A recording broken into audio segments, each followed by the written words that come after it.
প্রিয় ষষ্ঠ শ্রেণীর ছাত্রছাত্রীরা, রাত পোহালেই তোমাদের সেকেন্ড ইউনিট টেস্ট পরীক্ষা। তাই তোমাদের পরীক্ষায় চূড়ান্ত সফলতা অর্জনের জন্য আজ আলোচনা করব ইতিহাস সাবজেক্টের অতীব গুরুত্বপূর্ণ একটি কোয়েশ্চেন পেপার নিয়ে।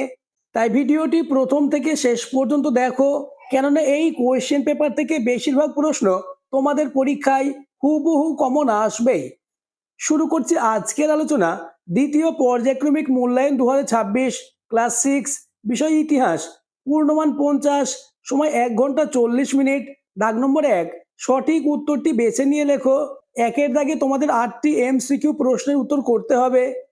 প্রথম প্রশ্ন, আদি বৈদিক যুগের ইতিহাস জানার একমাত্র উপাদান হলো? উত্তর হবে অপশন ক ঋগ্বেদ। পরের প্রশ্ন, ভরত গোষ্ঠীর রাজা ছিলেন? উত্তর অপশন ক সুদাস। নেক্সট, কোয়েশ্চন নম্বর 3, বৈদিক যুগের শিক্ষায় কত বছরের পড়াশোনা শেষ হলে স্নাতক ঘোষণা করা হতো? উত্তর হবে 12 বছর, অর্থাৎ অপশন গ is the correct answer. Next question, দক্ষিণ ভারতের একমাত্র মহাজনপদ ছিল? উত্তর অপশন ক অসমক। পরের প্রশ্ন, কোয়েশ্চন নম্বর 5, মেঘলিথ হলো? উত্তর হবে অপশন খ পাথরের সমাধি। নেক্সট, রবি কীর্তির সভাকবি ছিলেন? উত্তর হবে অপশন গ দ্বিতীয় পুলকেশীর। পরের প্রশ্ন, মহাজনপদগুলি গড়ে উঠেছিল? উত্তর অপশন খ খ্রিস্টপূর্ব 6ষ্ঠ শতকে। নেক্সট, কোয়েশ্চন নম্বর 8, শিলাদিত্য উপাধি নিয়েছিলেন? উত্তর অপশন গ হর্ষবর্ধন। পরের প্রশ্ন, নালন্দা মহাবিহার স্থাপিত হয়? উত্তর হবে কুমারগুপ্ত সময়ে, অর্থাৎ অপশন গ is the correct answer. Next, question number 10, Vardhaman Mahavir তপস্যা করেছিলেন? উত্তর অপশন গ 12 বছর। নেক্সট, কোয়েশ্চন নম্বর 11, হরিসেন কার সভাকবি ছিলেন? অপশন ক রুদ্রদামনের, অপশন ক সমুদ্রগুপ্তের, অপশন ক দ্বিতীয় পুলকেশীর, অপশন ক হর্ষবর্ধনের। এই প্রশ্নের উত্তরটি তোমরা আমাকে কমেন্টে জানাবে। আর যারা এখনো আমার চ্যানেলটিকে সাবস্ক্রাইব করোনি, এক্ষুনি চ্যানেলটিকে সাবস্ক্রাইব করে দাও এবং ভিডিওটি তোমার বন্ধুদের মধ্যে শেয়ার করে দাও। পরের প্রশ্ন, বৌদ্ধ ধর্ম প্রচারের ভাষা ছিল? উত্তর অপশন ক পালি। নেক্সট, পার্শ্বনাথ ছিলেন কততম তীর্থাঙ্কর? উত্তর অপশন ক 23তম। পরের প্রশ্ন, গুরু কোনো ছাত্রকে শিষ্য বলে গ্রহণ করতেন যে অনুষ্ঠানের মধ্য দিয়ে? উত্তর অপশন ক উপনয়ন। পরের প্রশ্ন, কলিঙ্গরাজ খারবেলের কথা জানা যায়? উত্তর অপশন ক হাতিগুম্ফা শিলালেখ থেকে। নেক্সট, অশোক স্তম্ভ পাওয়া গেছে? উত্তর সারনাথে, অর্থাৎ অপশন ক ইজ দ্য কারেক্ট অ্যান্সার। পরের প্রশ্ন, হুন আক্রমণ প্রতিহত করেছিলেন? উত্তর অপশন খ স্কন্দগুপ্ত। এই 17টি এমসিকিউ প্রশ্নের মধ্যে কতগুলি প্রশ্ন তুমি নিজে থেকে পারলে তা আমাকে কমেন্টে জানাবে। এবার চলে এসো 2 এর দাগে, এক কথায় উত্তর দাও। 1 গুণ 8 সমান 8। প্রথম প্রশ্ন, বেদের অপর নাম কি? উত্তর শ্রুতি। নেক্সট, জনপদ বলতে কি বোঝো? উত্তর, প্রাচীন ভারতের সাধারণ মানুষ বা জনগণ যেখানে বাস করত তাকে জনপদ বলা হতো। আমি তোমাদের ইতিহাস পাঠ্য বই খুঁটিয়ে সব থেকে বাছাই করা, অর্থাৎ এমন প্রশ্নই দিয়েছি যে প্রশ্নগুলি থেকেই তোমাদের পরীক্ষায় কমন আসবে। তাই ইতিহাস সাবজেক্টে 50-এ 50 পেতে চাইলে প্রতিটি প্রশ্নের উত্তর আজকের মধ্যে মুখস্থ করে নাও। পরের প্রশ্ন, বৈজিদের রাজধানী কোথায় ছিল? উত্তর বৈশালী। নেক্সট, মৌর্য সাম্রাজ্যের প্রথম সম্রাট কে ছিলেন? উত্তর চন্দ্রগুপ্ত মৌর্য। পরের প্রশ্ন, অর্থশাস্ত্র কার রচনা? উত্তর কৌটিল্য। নেক্সট, পরবর্তী বৈদিক যুগের মৃৎপাত্রগুলি কি নামে পরিচিত? উত্তর চিত্রিত ধূসর মৃৎপাত্র। নেক্সট কোয়েশ্চেন, বাক্যটি ঠিক না ভুল লেখো। আদি বৈদিক যুগের উল্লেখযোগ্য দুটি গ্রন্থ হলো নিষ্ক ও শতমান।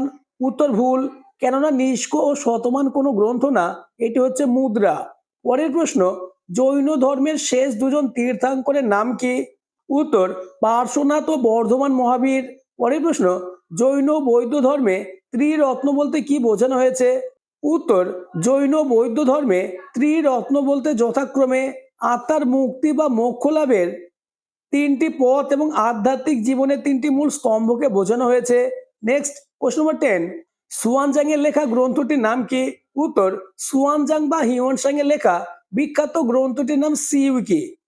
পরের প্রশ্ন, চন্দ্রগুপ্ত মৌর্যের রাজধানী কোথায় ছিল? উত্তর পাটালিপুত্র। এবার চলে এসো 3 এর দাগে, শূন্যস্থান পূরণ করো। যে কোনো 4টে প্রশ্নের উত্তর করতে হবে। প্রথম প্রশ্ন, ভদ্রবাহুর অনুগামী জৈনদের বলা হয় ড্যাশ? উত্তর দিগম্বর। নেক্সট, কোশ্চেন নম্বর 2, খ্রিস্টপূর্ব 6ষ্ঠ শতকে অরাজতান্ত্রিক মহাজনপদগুলিকে ড্যাশ বলে? উত্তর হবে গণরাজ্য। পরের প্রশ্ন, ইন্ডিকা গ্রন্থের রচয়িতা হলেন ড্যাশ, উত্তর Megasthenes. Next question number 4, Satavahana বংশের প্রথম শাসক হলেন ড্যাশ, উত্তর শিমুক। তোমরা দেখতেই পাচ্ছ প্রত্যেকটি প্রশ্ন খুবই গুরুত্বপূর্ণ, তাই একটা প্রশ্ন তোমরা বাদ দেবে না, প্রতিটি প্রশ্ন আজকের মধ্যেই রেডি করে নাও। নেক্সট কোশ্চেন নম্বর 5, শেষ নন্দ রাজা হলেন ড্যাশ, উত্তর ধননন্দ। পরের প্রশ্ন, ঋগ্বেদে ড্যাশ পর্বতের উল্লেখ নেই, উত্তর হবে বিন্ধ্যা পর্বত। নেক্সট কোশ্চেন নম্বর 7, শকরাজ রুদ্রদামনের সম্পর্কে জানবার সব থেকে গুরুত্বপূর্ণ শিলালেখ ড্যাশ, উত্তর জুনাগড়। এবার চলে এসো 4-এর দাগে, নিচের প্রশ্নগুলির উত্তর দাও। 2 গুণ 4 সমান 8, অর্থাৎ 4-এর দাগে তোমাদের 2 মার্কের 4টে প্রশ্নের উত্তর দিতে হবে। প্রথম প্রশ্ন, টিকা লেখো চতুর আশ্রম প্রথা, মোস্ট ইম্পর্টেন্স। উত্তরটি দেখে নাও। প্রাচীন ভারতীয় সনাতন ধর্মে মানুষের শতবর্ষের সম্ভাব্য জীবনকালকে সমভাবে বিভক্ত করে সাধনা ও মুক্তির লক্ষ্যে উপনীত হওয়ার 4টি পর্যায়কে চতুরাশ্রম বলা হয়। এই 4টি পর্যায় হলো ব্রহ্মচর্য, গৃহস্থ, বানপ্রস্থ, সন্ন্যাস। নেক্সট কোশ্চেন নম্বর 2, ক্ষত্রপ কাদের বলা হতো? উত্তরটি দেখে নাও। কুষাণরা শাসন ব্যবস্থার সুবিধার জন্য সাম্রাজ্যকে কতগুলি প্রদেশে বিভক্ত করতেন, সেই সব প্রদেশের শাসকদের বলা হতো ক্ষত্রপ। নেক্সট, সভা ও সমিতি কাকে বলে? উত্তর, পরবর্তী বৈদিক যুগের রাজনীতিতে সভা ও সমিতির গুরুত্বের কথা জানা যায়। ভারতে বয়স্ক ব্যক্তিরা যোগ দিতেন আর গোষ্ঠীরা সবাই সম্ভবত সমিতির সদস্য ছিলেন। সমিতিতে নানা রকম রাজনীতির বিষয়ে আলোচনা হতো। পরের প্রশ্ন, অশোক একবার মাত্র যুদ্ধ করেছিলেন কেন? উত্তর, অশোক সারা জীবনে একটি মাত্র যুদ্ধ করেছিলেন, তা হলো কলিঙ্গ যুদ্ধ। কলিঙ্গে যুদ্ধে অনেক মানুষ মারা যাওয়ায় অশোক সিদ্ধান্ত নেন জীবনে আর কখনো তিনি যুদ্ধ করবেন না। নেক্সট কোশ্চেন নম্বর 5, দ্বাদশ অঙ্গ কি? উত্তর, দ্বাদশ অঙ্গ হলো জৈনদের ধর্মগ্রন্থ। জৈন ধর্মের মূল উপদেশগুলি 12টি ভাগে ভাগ করা ছিল। এর এক একটি ভাগকে অঙ্গ বলা হয়। সংখ্যায় 12টি বা দ্বাদশ ভাগ বা অঙ্গকে একসঙ্গে দ্বাদশ অঙ্গ বলা হয়। নেক্সট কোশ্চেন, ভারতের রক্ষাকারী কাকে এবং কেন বলা হয়? উত্তর, গুপ্ত সম্রাট স্কন্দগুপ্তকে ভারতের রক্ষাকারী বলা হয়। তিনি ভারতকে হুন আক্রমণ থেকে রক্ষা করেন, তাই তাকে ভারতের রক্ষাকারী বলা হয়। নেক্সট, আর্য সত্য বলতে কি বোঝায়? উত্তর, বুদ্ধদেব নিজের শিষ্যদের কাছে ব্যাখ্যা করে বলেছিলেন মানুষের দুঃখের কারণ কি। তিনি আরও বলেছিলেন কিভাবে সেই দুঃখ থেকে মুক্তি পাওয়া যায়, এবং এই প্রশ্নগুলির ব্যাখ্যায় গৌতম বুদ্ধ 4টি মূল উপদেশ দেন।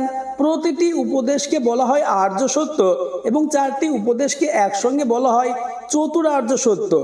নেক্সট দাগ নম্বর 5, নিচের প্রশ্নগুলির উত্তর দাও। অর্থাৎ 5-এর দাগে তোমাদের 3 মার্কের 4টে প্রশ্নের উত্তর দিতে হবে। প্রথম কোশ্চেন, টিকা লেখো চতুরাশ্রম, মোস্ট ইম্পর্টেন্স।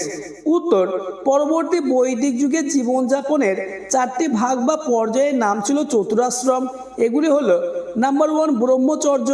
এই পর্যায়ে ছাত্রদের তার গুরুগৃহে থেকে শিক্ষালাভ করতে হতো। নাম্বার 2 গৃহস্থ। শিক্ষালাভের শেষে বিয়ে করে জীবনযাপনের এই পর্যায়ের নাম ছিল গৃহস্থ। নাম্বার 3 বানপ্রস্থ।